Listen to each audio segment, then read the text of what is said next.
Hey, I'm Eric from SceneStealers.com, and with us today is Topher Grace, star of Take Me Home Tonight, which I believe may be the first movie to be named after an Eddie Money song.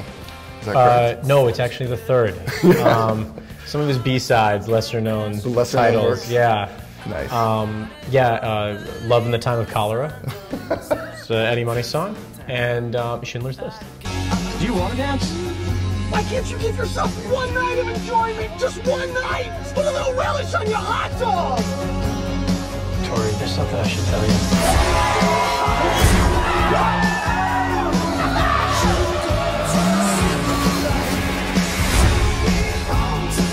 you. You went from playing a character, you know, in a sitcom that was set in the 70s, pretty much right into 1988, which is when this movie was set. Right.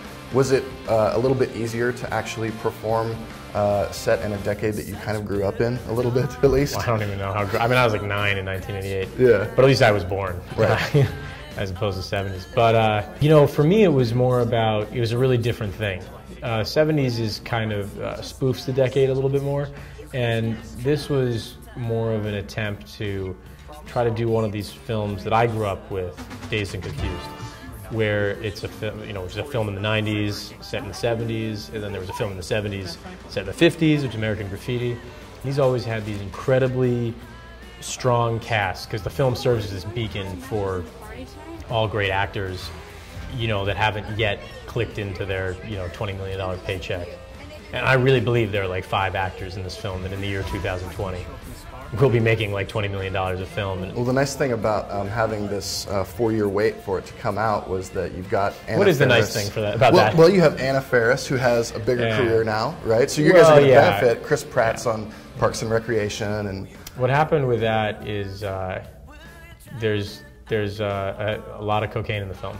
I was going to ask about that. And there's some nudity, but the original studio that we'd been with, you know, tested great, and you know, the audience really loved it that we showed it to.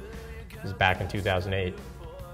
But they just, you know, the studio, it was a really big studio and had a problem having that much cocaine in the film. There's not really a huge lesson about cocaine in it. It was more kind of that we felt like if you do a movie about prohibition, you can't not have alcohol in it.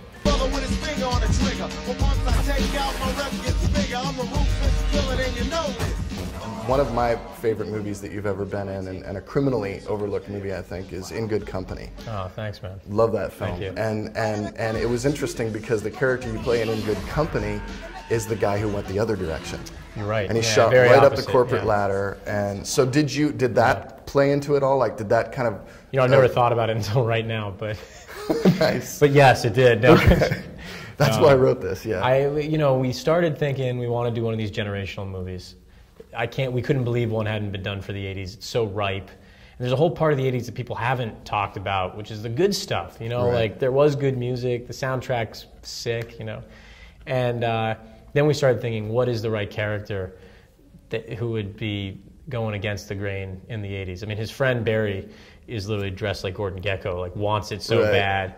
Even his sister's kind of into it, but it's, you know, like I said, everything will be working for him, mostly because of this night that he has. Right. You know, in about 10 years. Right. You know, the movie had kind of the getting the girl theme of maybe One Crazy Summer, and then it also, but it wasn't as slapstick as that. It had more of a heartfelt vibe, like a Say Anything type thing. I love it, man. Just keep selling it, dude. That's great. Keep listing off awesome movies that I love. Yeah, so I was going to say, are there movies that you guys were looking at from the 80s that you were poster-wise, I love Back to the Future. That's why that happened. Nice. But and this isn't the whole poster. I just want you to know, this is just one, probably the worst part. This poster. You know, you guys actually stole our logo. We do true? Because I'm a musician. We do a Rock Fist rating. Oh, no way! So for a movie, Rock Fist up, and it's almost exactly like ours. So you'll be getting a letter from nobody. Oh, I'm glad we got the interview out of the way before you sue us, right? Yeah, we don't have lawyers, so don't worry about it.